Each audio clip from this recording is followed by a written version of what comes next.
क्या आपने कभी ऐसी प्रेम कहानी सुनी है जो न सिर्फ आत्माओं बल्कि समय की बंदिशों को भी चुनौती देती हो? ये कहानी है नाग और चुड़ैल के अमर प्रेम की, जो सदियों से श्रापित होकर भटक रहे हैं। हिमाचल प्रदेश के घने जंगलों में बसी एक ऐसी जगह जहां सच्चे प्रेम के बदले डर और मौत का साया मंडराता है। क्या यह प्रेम कहानी कभी पूरी होगी, या चुड़ैल और नाग का प्यार हमेशा के लिए श्रापित ही रहेगा? इस खौफनाक और दिल दहला देने वाली कहानी में जानिए एक अमर प्रेम की खौफनाक दास्तान जो आपके रोंगटे खड़े कर देगी। तो तैयार हो जाइए एक ऐसा अनुभव पाने के लिए जिसे आप कभी भूल नहीं पाएंगे। अगर आप लोग हमारे चैनल पर नए हैं तो प्लीज चैनल को जरूर सब्सक्राइब करें ताकि ऐसे ही कहानी आप लोगों को मिलता रहे। तो चलिए कहानी शुरू करते हैं। यह कहानी है एक ऐसे प्रेम की जो समय, संसार और आत्माओं की दुनिया से परे है। हिमाचल प्रदेश के घने जंगलों में बसा एक छोटा सा गांव, जहां हर साल अमावस्या की रात को एक रहस्यमयी घटना घटती है। गांव के लोग कहते हैं कि वहां एक चुड़ैल रहती है जो सैकड़ों साल पहले अपने प्रेमी नाग से बिछड़ गई थी। सदियों पहले यह चुड़ैल, जिसका नाम सुंदरी था, एक साधारण लड़की थी जो अपने गांव में खुशहाल जीवन जी रही थी। एक दिन जंगल के बीचों बीच उसकी मुलाकात एक नाग से हुई जो अपनी मनुष्य रूप में था। उसका नाम नीलकंठ था। दोनों एक दूसरे से ऐसा आकर्षित हुए कि वो एक दूसरे के प्रेम में पड़ गए और दोनों को प्यार हो गया। नीलकंठ ने सुंदरी को बताया कि वह नागों के वंश से है और अमर है, लेकिन यह सच किसी को नहीं पता था। सुंदरी और नीलकंठ का प्रेम समय के साथ गहरा होता गया, लेकिन गांव वालों को यह संबंध मंजूर नहीं हुआ। उन्होंने सुंदरी को इस रिश्ते से दूर करने की कोशिश की, पर सुंदरी अपने प्रेम के लिए किसी भी हद तक जाने को तैयार थी। गांव के एक तांत्रिक ने नीलकंठ और सुंदरी के इस रिश्ते को खत्म करने के लिए काला जादू किया, जिससे नीलकंठ नाग रूप में फंस गया और सुंदरी की जान चली गई। लेकिन मरने से पहले सुंदरी ने कसम खाई कि वह वापस लौटेगी और अपने प्रेम को पूरा करेगी। वह चुड़ैल बन गई और हर अमावस्या की रात को अपने नाग प्रेमी की तलाश में जंगल में भटकती है। सुंदरी के चुड़ैल बनने के बाद से उस गांव में अजीब अजीब घटनाएं होने लगी। लोग कहते हैं कि रात के समय जंगल में नाग की फुफकार और किसी औरत के चीखने की आवाजें सुनाई देती हैं। कोई भी हिम्मत नहीं करता है कि उस जंगल में कदम रखे। लेकिन एक दिन गांव के एक नौजवान लड़के अर्जुन ने उस जंगल में जाने का निर्णय किया। अर्जुन गांव के पुराने किस्सों और डरावनी कहानियों पर यकीन नहीं करता था। वह अपने दोस्तों के साथ जंगल के किनारे तक गया और गांव वालों की चेतावनी को नजरअंदाज करते हुए रात को जंगल के अंदर जाने का फैसला किया। उसकी जिज्ञासा उसे खींचे जा रही थी, लेकिन वह नहीं जानता था कि यह उसका सबसे बड़ा और खतरनाक कदम साबित होगा। जंगल के गहराई तक पहुंचते ही अर्जुन को एक सन्नाटा महसूस हुआ। आसपास के पेड़ों की पत्तियां भी हिलने का नाम नहीं ले रही थी।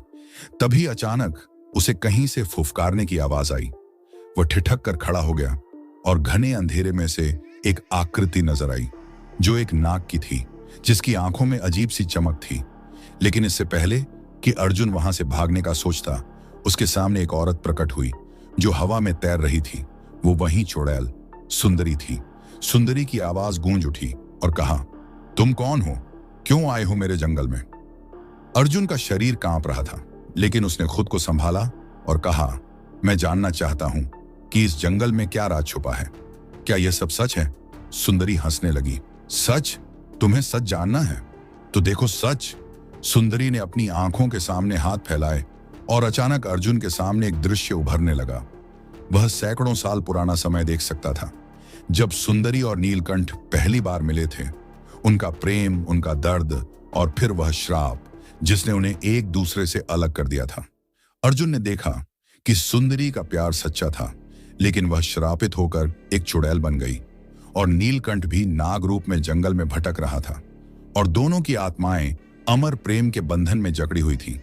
अर्जुन ने सुंदरी से पूछा, तुम्हें मुक्त कैसे किया जा सकता है? क्या तुम्हारा यह दर्द कभी खत्म नहीं होगा? सुंदरी ने उदासी से कहा, केवल वही इंसान मुझे मुक्त कर सकता है जो सच्चे दिल से मेरे और नीलकंठ के प्रेम को समझे और हमारी आत्माओं को मिलाने की कोशिश करे। लेकिन अब तक किसी ने यह हिम्मत नहीं की।